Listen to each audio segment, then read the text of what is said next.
ज्ञानवापी मस्जिद आणि काशी विश्वनाथ मंदिर याच्यावरचा जो वाद चालू आहे त्याच्या बाबतीतला एक महत्त्वाचा निकाल 12 तारखेला न्यायालयाने दिला. आपल्याकडे काय होते की एखादा विषय समोर येतो, त्याच्यावरती नुसता गदारोळ धुराळा उडून दिला जातो आणि नंतर तो विषय बाजूला पडतो, मग दुसरा विषय पुढे आलेला असतो. त्याच्यामुळे एखाद्या विषयाच्या खोलात जाऊन त्याचे सगळे पैलू लक्षात घेऊन विचार केला जात नाही. ज्ञानवापीच्या बाबतीमध्ये हेच झालेलं आहे. या निकालाचा अर्थ नीट समजून न घेतल्यामुळे त्याच्या पुढची जी घटना घडली म्हणजे वक्फ कायद्याच्या संदर्भामध्ये तामिळनाडूमधलं एक अख्खं गावच्या गाव कसं वक्फने आपली प्रॉपर्टी म्हणून घोषित करून टाकलं की ज्याच्यामध्ये 1400 वर्ष पूर्वीचं एक प्राचीन मंदिर सुद्धा आहे. मग आधीचं नीट समजून न घेतल्यामुळे पुढचा अर्थ लागत नाही. ज्ञानवापीच्या बाबतीमध्ये नेमकं काय घडलं ते जरासं लक्षात घ्या. प्रकरण असं होतं की त्या ठिकाणी मा शृंगारगौरी म्हणजे पार्वतीची पूजा 1993 पर्यंत ज्या महिला करत होत्या त्यांना त्या पूजेपासून रोखल्या गेलं आणि मग त्या महिलांनी न्यायालयाचे दरवाजे ठोठावले, पण त्यांना त्याच्यामध्ये त्यांची याचिका दाखल करून घेतल्या जात नव्हती. शेवटी ती आत्ता दाखल करून घेण्यात आली पहिल्यांदा. म्हणजे एक लक्षात घ्या, 93 पर्यंत जिथे पूजा होत होती त्या ठिकाणी त्या महिलांना पूजेचा अधिकार नाकारला गेल्याच्या नंतर त्या महिला आम्हाला पूजेचा अधिकार द्या म्हणून फक्त सांगायला गेल्या. जागा कोणाची आहे, मालकी कोणाची आहे, मूळ वाद काय, सगळं बाजूला ठेवूयात आपण. आणि हे चालू असताना जे वारंवार म्हणजे तथाकथित पुरोगामी सुद्धा कट्टरपंथी इस्लामचे अनुयायी काय बोलतायत ते बाजूला ठेवूयात. तथाकथित हिंदू स्वतःला पुरोगामी म्हणून घेणारे लिब्रांडू यांनी सुद्धा प्लेसेस ऑफ वर्शिप ॲक्ट 1991चा दाखला देत असताना हे सोयीस्कररित्या विसरलं.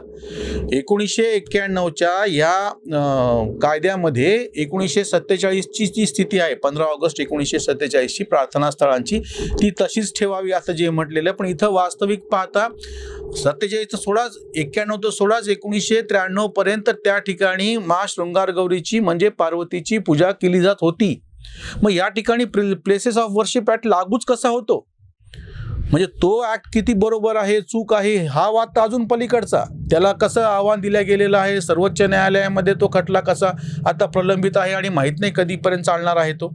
म्हणजे पहिला जो मुद्दा ज्ञानवापीतला समोर येतोय तो हा की त्या महिलांनी मा शृंगारगौरीची म्हणजे पार्वतीची पूजा करण्याचा अधिकार म्हणजे मागितलेला होता आणि तो अधिकार त्यांना नाकारला गेलेला होता की जो कुठल्याच कायद्यामध्ये म्हणजे हे नाकारणं बसत नाही. हा पहिला मुद्दा होता. त्यामुळे त्याचे जे पाठीराखे होते मुस्लिम पक्षाचे हे सगळे सोयीस्कररित्या विसरायला लागलेत की तुम्ही नैसर्गिक हक्क जो म्हणतात तो नाकारला गेला होता. एक दुसरी गोष्ट म्हणजे वेगवेगळी कारणं सांगून त्या प्रत्यक्ष जागेची पाहणी करणे, त्याचं कार्बन डेटिंग करणे, असंख्य गोष्टी नाकारल्या गेलेल्या होत्या. म्हणजे समजा वाद आहे तर त्याच्या बाबतीमध्ये पाहणी केली पाहिजे, अहवाल दिला पाहिजे, तज्ज्ञांनी काहीतरी सांगितलं पाहिजे, हे पण नाकारलं गेलं. ज्ञानवापीच्या ह्याच्यामध्ये मुस्लिम पक्षाने यांचं म्हणणंच ऐकून घेऊ नये अशी याचिका दिली होती. हा खटलाच चालू नये अशी याचिका दिली होती. वन्स वक्फ ऑलवेज वक्फ म्हणजे ती जी जागा आहे ती वक्फ प्रॉपर म्हणजे वक्फ बोर्डाची जागा आहे असं सांगितलं जात होतं आणि त्याच्यामध्ये बदल होणार नाही आणि ह्याच्यावरती खटला पण चालवण्यात येऊ नये अशी जी याचिका होती ती फेटाळून हिंदू पक्षाचं म्हणणं काय आहे हे ऐकून घ्यायची तयारी फक्त न्यायालयाने दाखवली. ह्याच्यातून एक मार्ग असा मोकळा झाला की सगळ्यात पहिल्यांदा हिंदूंना सुद्धा काही बाजू आहे आणि ती ऐकून घेतली पाहिजे हा मुद्दा पुढे आलेला आहे. ज्ञानवापी निकालाचा अर्थ हा होतो. आणि त्याच्यानंतरचं जे प्रकरण तमिळनाडूमध्ये वक्फ बोर्डाने एक गावच्या गाव आपली प्रॉपर्टी असल्याचं जाहीर केलं ते समोर आलेलं आहे. तिरुचेनपल्ली म्हणून असं ते गाव आहे. त्या ठिकाणी असलेलं एक प्राचीन 1400 वर्षापूर्वींचं मंदिर ते पण कशी वक्फ प्रॉपर्टी आहे. आश्चर्याची गोष्ट म्हणजे इस्लामचा जन्म 1300 वर्षापूर्वी झालेला आहे आणि ते मात्र सांगताना 1400 वर्षापूर्वीच्या मंदिरावरती पण हक्क सांगतात. ही जी विसंगती कायद्यामधली आहे आणि त्याच्याबद्दल बोललं की वक्फचा कायदा कसा आहे, त्याच्यानुसार हा अधिकार कसा आहे, आम्ही तर संविधानाचं पालन करतो. मग असं म्हणणारे CAA पण कायदा होता, अगदी कृषी कायदा पण आलेला होता जो मागे घ्यायला, हे सगळेच पुरोगामी त्याच्या पाठीमागे लागलेले होते. किंवा आता राम मंदिरचा पण सर्वोच्च न्यायालयाने दिलेलाच निकाले, आम्ही कायद्याचं पालन करतो, आम्ही सर्वोच्च न्यायालयाचं मान करतो असं म्हणणारे प्रत्यक्षामध्ये त्यांच्या गैरसोयीचे एखादे निकाल आले की त्याच्यावरती आरडाओरडी करायला कमी करत नाही. आज सुद्धा OAC हम भूल नहीं सकते बाबरी की शहादत वगैरे, हमारे लिए मस्जिद है, मस्जिद थी ता कयामत मस्जिद रहेगी, असे शब्द आहेत त्यांचे आज सुद्धा. मग जेव्हा ह्या कायद्याच्या बद्दलच संशय आहे, हा कायदा नैसर्गिक न्याय नाकारतो आहे, मूलभूत हक्कावरतीच येतो आहे, हा जो मुद्दा तो आहे. आता लक्षात घ्या, मूळ राम मंदिरच्या प्रकरणामध्ये सुद्धा सुब्रमण्यम स्वामींनी एक अतिशय वेगळा आणि महत्त्वाचा मुद्दा समोर आणलेला होता, की तो होता की ज्या ठिकाणी रामाचा जन्म झाला अशी हिंदूंची आस्था आहे, श्रद्धा आहे, ती तुम्ही बदलू शकत नाही. त्या ठिकाणी जी मस्जिद आहे, तिथं बाबरी मस्जिद असो किंवा ज्ञानवापी मस्जिद असो, या जागी प्रत्यक्ष मुस्लिमांची कुठलीही भावना अडकलेली नाहीये, श्रद्धा नाहीये. मस्जिद हे फक्त प्रार्थना स्थळ आहे, पवित्र स्थळ नाही. अल्लाची प्रार्थना कुठेही बसून नमाज पढून करता येते, त्यासाठी प्रत्यक्ष मस्जिदमध्ये जायला पाहिजे असं नाही. हिंदूमध्ये मात्र याच ठिकाणी जन्म झालेला आहे किंवा तीर्थयात्रेचे ठिकाणं सांगितले, ज्योतिर्लिंग सांगितलेत, शक्तिपीठ सांगितलेत, त्या स्थळाला महत्त्व आहे, कारण काही असोत. म्हणजे हिंदूंच्या श्रद्धा आणि आस्थेच्या बाबतीमध्ये प्रत्यक्ष स्थळाला महत्त्व आहे. इस्लामच्या बाबतीमध्ये तसं नाही. एका ठिकाणची मस्जिद उचलून दुसऱ्या ठिकाणी नेता येते, पण हिंदूंच्या बाबतीमध्ये ज्या ठिकाणी जन्म झालेला आहे, रामाचा जन्म झाला, कृष्णाचा जन्म झाला, किंवा ज्या ठिकाणी प्रत्यक्ष स्वतः भगवान शंकरांनी ते ज्योतिर्लिंग प्रस्थापित केलं, ह्याला त्या स्थानाला महत्त्व आहे, त्याला दुसरा पर्याय नाही.